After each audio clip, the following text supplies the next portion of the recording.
Hello everyone and welcome to DishUp Africa, a magazine program featuring popular dishes from all over Africa. We explore the origins and the customs surrounding these meals, how they are indigenously prepared, and how you can cook and enjoy these dishes yourselves at home. Our aim is to educate, entertain, and excite your taste buds. Now get ready as we hand over to your host, Chef Tero. Hello everybody and welcome back to another episode of DishUp Africa. I'm your host Chef Tero and today we're looking at a dish from West Africa, fufu and goat soup. Let's find out more about this dish. Fufu is a staple food common in many countries in West Africa and Central Africa and is also found in the Caribbean. It consists of starchy foods such as cassava, yams, or plantain that have been boiled, pounded in a mortar with a pestle and rounded into medium-sized balls by hand. This traditional laborious method is however giving way to industrial and home-use fufu making machines which prepare fufu in 1 minute, whereas the traditional method takes 30 minutes. There is also commercially made flour which can be stirred and mashed into hot water or a stove until it becomes a sticky pulp. Fufu is served with various types of soups made with groundnuts, palm nuts, or just a light soup made with onions and tomatoes. To these soups are added a combination of different types of fish and meat. It is traditionally eaten with one's finger, with which you make a small ball, dip it into the soup and swallow it whole while washing it down with more soup. Fufu's popularity in the West African region has led to it being mentioned in a lot of literature. For example, Chinua Achebe's Things Fall Apart. Welcome back everybody. As promised, our guest chef for today, her name is Susan. Let's find out a bit more about her and we'll be back. Hi, it's Susan again, and I'm so excited to be coming back to DishUp Africa. And this time, I'm excited to be cooking in your kitchen. You came across to my kitchen the last time, and I'm really looking forward to cooking this fufu and soup in your kitchen. It's amazing how, over the years, we learn how to cook in different parts of Africa. And this is really exciting to be showing other people how to cook these meals.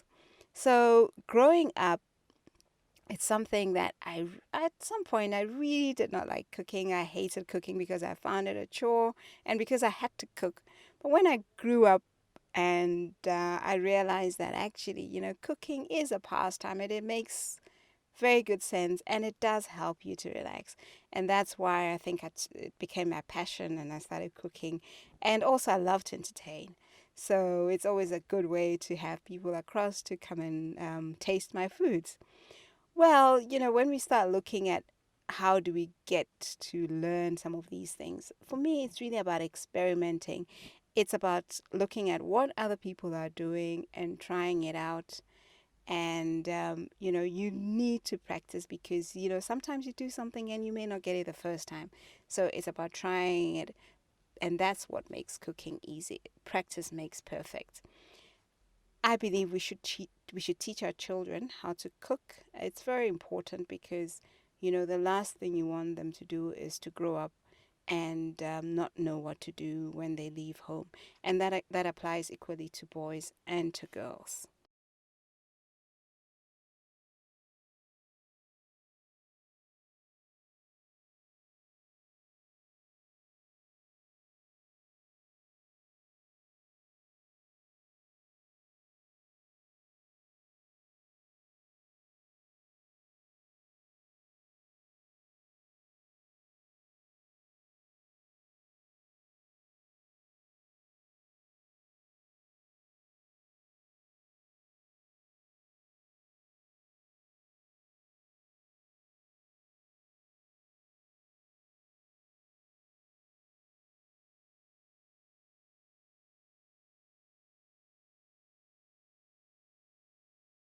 Welcome back everybody. As promised, I have Susan, my lovely guest for today. Susan, how are you?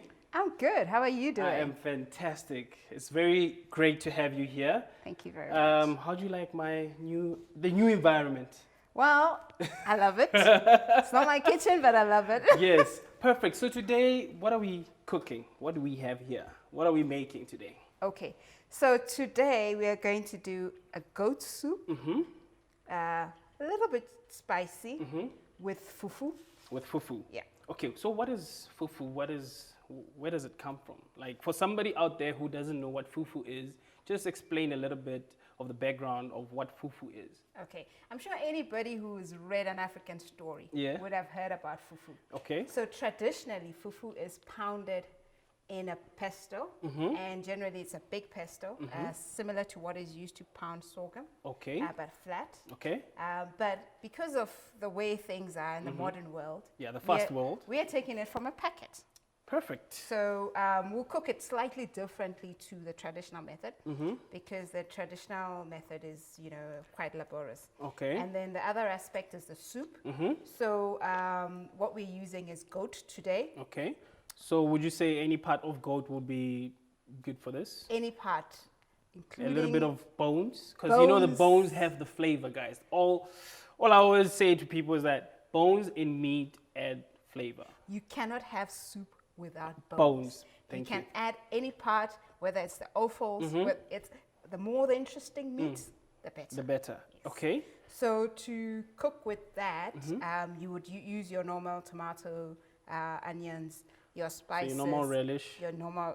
Well, we're going to cook it slightly differently. Different, okay. Yeah, your spices, your ginger, your garlic, your tomato paste. Okay. For somebody who wouldn't have pestle and mortar, what would you suggest them to use? Like, Well, you can buy the spices already mixed. oh yeah, the ground The spice. ground spices. So this would be for somebody who wants to be a bit more intimate and have some action in the kitchen. Exactly. Ground your own whole spices, Because right?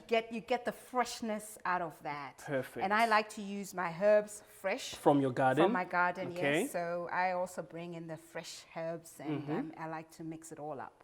Susan, thank you so much. Guys, we're taking a quick break. We'll be back.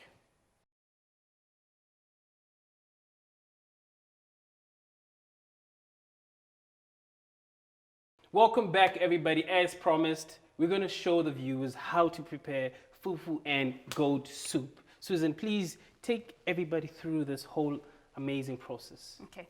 Thank you.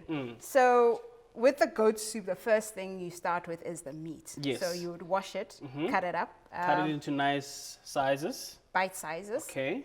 But the most important is the seasoning, because you need to Seasoning. ensure that you season the meat. Guys, season before cooking. Yes. Otherwise, you will not get a soup. You're going to get meat and water. Exactly. So what I do is a bit of ginger, a little bit of garlic, Okay.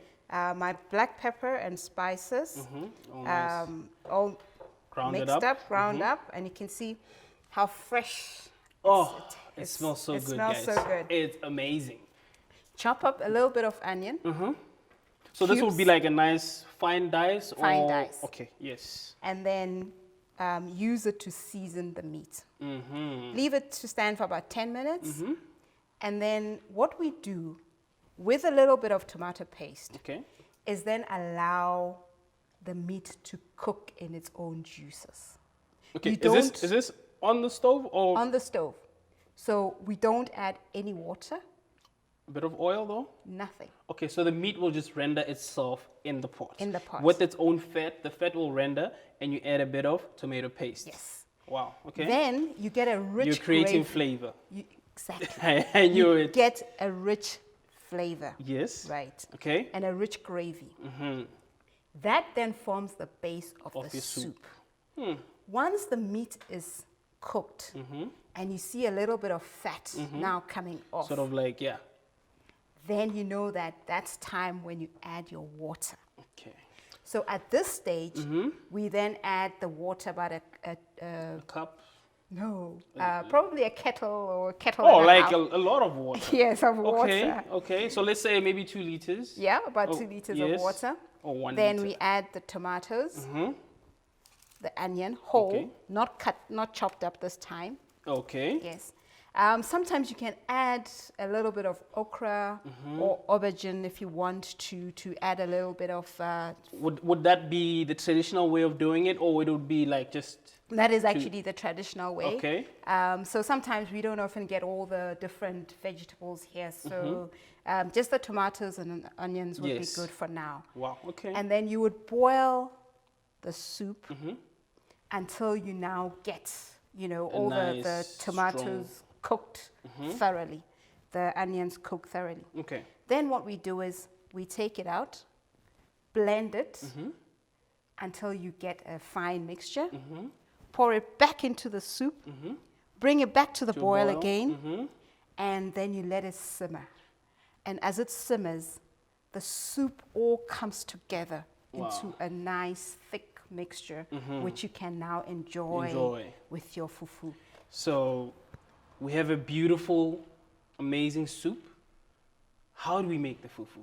Okay, so now You're gonna school me here right now because I haven't even attempted to make fufu in my life. So please, I'm listening very attentively. As I said earlier when we started, I said that the traditional way of doing it is pounding it. But because we don't have that, and you know, nowadays, time. if it's in the packet, why not? So what I do, I have a very quick way of doing it. I use a microwave. Guys, she uses a microwave. And I'm sure my mother will be insulting me about using the microwave because that is not what is done. But it's a very quick way of doing it. Yes. So you would mix a little bit of the fufu powder with water to get a fine mixture. Hot, cold, doesn't matter. Cold water. Cold water. Yes, to get a fine mixture. And then what I do is I put it in the microwave for about 2 minutes to get a little bit of a thick consistency. Okay, so then with my wooden spoon, my wooden spoon, I then try and make it. So you sort of like bind it together. Bind it together, yes. And then sort of like mashing it in as if I'm making palich, you know. Yes, yes. As if you're making pap, guys. Yes. Just that same method of cooking pap. And then take it out after mixing it, put it back in the microwave again, and another 2 minutes. So that process will repeat. So is mixing into the microwave for a minute or two, take it out, mix. Yeah. Just like that. Just like that. So and then once that's, you know, just once it's cooked, it actually becomes quite starchy. Or it becomes gooey and starchy. It becomes gooey and starchy. Okay. And then at that stage, it's easy to make it into a ball. And then that is the fufu balls. Okay. Now, if you're doing I attempted to touch and try to do the ball, but I failed miserably because I had fufu everywhere on my hands. So please tell them the secret to mold it properly. It's actually a skill. So you need a pot of water. Just simple plain water on the side. On the side. And then you need to be able to use your hands to mold the food. Yes, guys. So this is not something you can cook without your hands. Your hands have to be in the fufu. Okay. And traditionally when it's being made, the hands are turning, you know, the fufu because you have to use your hands to cook this thing. And that then, you know, you get the fufu balls and then you can have that with your soup. What would you suggest to a viewer out there to like eat it with besides a soup? Can somebody eat it with something else? Can I eat it with the stew or let's say what? A braai? No. So there are many types of soup. Yes. So you can use any whether it's meat or any type of meat or chicken itself. or whatever. But this is what I'm saying. The fufu, the only thing you can eat fufu with is the other types of soup. Oh my gosh. So you can't eat fufu with anything else but soup. But okay, you know what I'm gonna do? I'm gonna make 2 minute soup. That is it a 1 minute soup, the one you put in the microwave, and I'm gonna try it with your microwave fufu as well. Guys, let's get into it. Let's go into the kitchen and start cooking. See you later.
blend ginger, garlic, pepper, and one of the onions to a paste. Pour the mixture on the meat, add salt to taste, and marinate for 10 minutes, then lastly add tomato paste.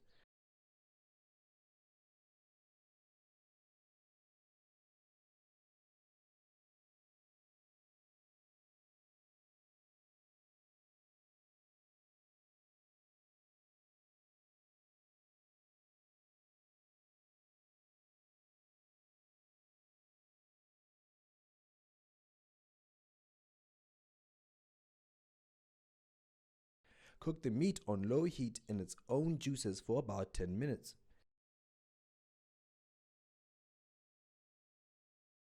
Add about 500 milliliters of water and simmer until the meat is tender. Add the remaining vegetables to the meat with about 2 liters of water and cook for about 30 minutes on medium heat.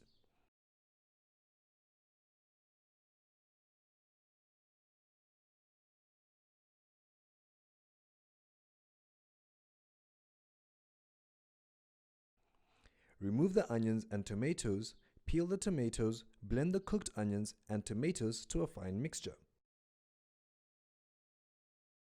Add the blended mixture to the soup again. Add the Maggi cube and other seasoning to taste. Bring to a simmer to the thickness you want. Serve with fufu. Welcome back, everybody. I am with Susan, and I have a lovely dish in front of me. Susan, please explain what I am seeing here and what the viewers are seeing in front of us right now. Okay, so what I have in this small plate is a sample of the fufu. Okay. And it's made into a ball. What we do is then dish the soup on top of the fufu.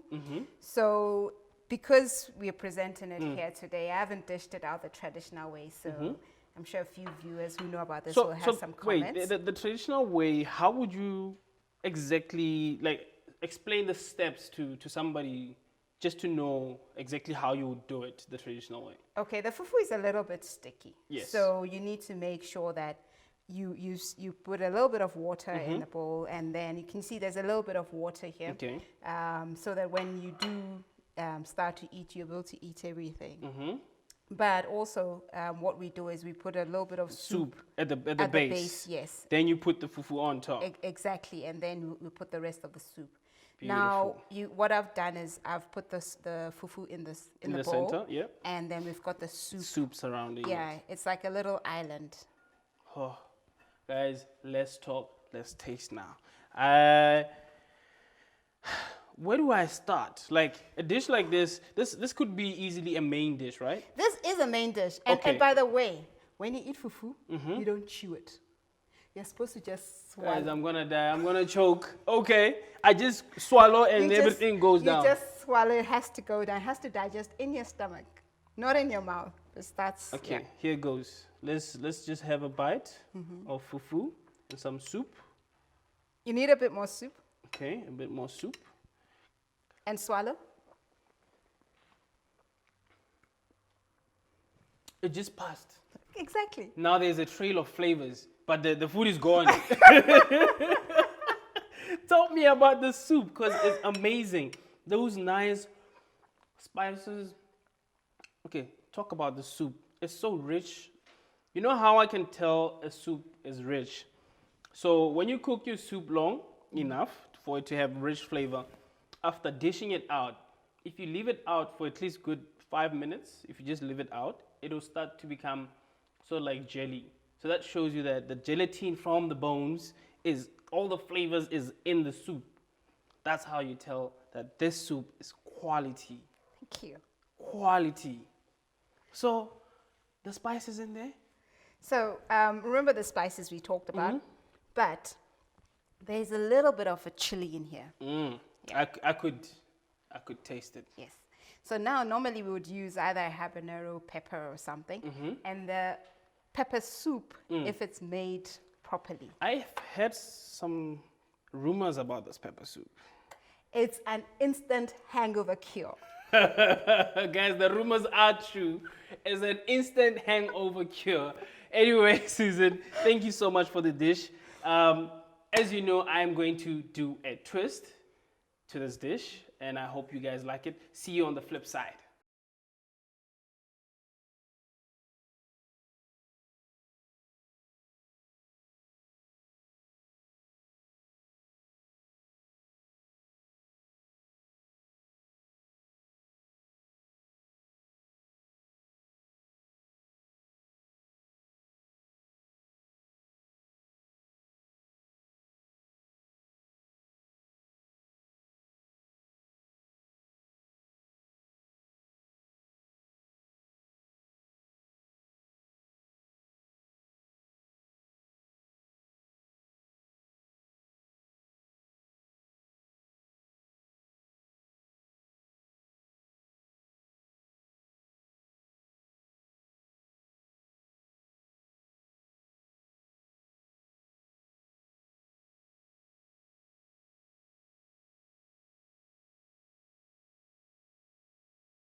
Welcome back, everybody. As promised, I am back with the twist.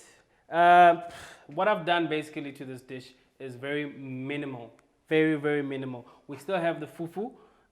What I've done is made it into nice eatable portions. As you know, they would usually serve it as a big portion.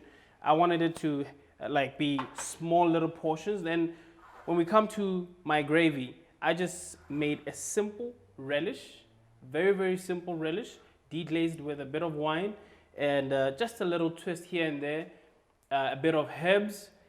Then you have a beautiful relish. Reduce it down and you get this beautiful consistency. Sort of looks like how you'd make your chutneys. You have to just cook it down with low heat. Then you get a nice, perfect result like that. I'm very optimistic about this. So I'm just gonna dish my soup on the sides of the fufu so that we can still see it. It's a very nice thick gravy. Beautiful lines. Then I'm gonna just finish it off with some garnish, just to give it that va-va-vo. There you have it. My take on fufu with a simple relish. Very, very basic. Now I'm gonna call in my guest, Susie. Hello, madam. Hello. Not what you expected. No meat. No. I know the viewers are angry at home. They're like, come on, no meat. Guys, I love minimal like food. So when it's like this for me, if I can just taste the flavors, I'm in heaven. So madam, are you ready to give us your take on the dish? Let's taste it. There you go. Just have a little bite and then tell us about the soup or the relish Or the stew. or the stew. The stew is part of it. Wine is there, definitely. Different. Different. What are you tasting? Tell the viewer at home a bit of what, I can a bit taste of what. the onions. I can taste the wine. Would you I say can is, taste the herbs. would you say is it too strong though, the wine, or did it dissolve nicely into the soup? Did it become one? I can taste it. So can taste it, so- probably didn't dissolve. Okay. Yeah. No. But actually, it complements the fufu because the fufu is Plain. bland. So Yeah. it actually gives, Gives it a it little bit something. of a, yeah. Okay. So Something different. something different. Okay. Guys, what I can tell you is that I love cooking with wine because as I'm cooking, I'm sipping. If you understand, if you understand the concept of cooking with wine, you have to let it evaporate. That way the alcohol content has left the liquid. You're left with just flavor. On that note, thank you so much for coming to our show. Thank you. Guys, the viewers at home, thank you so much and see you next time.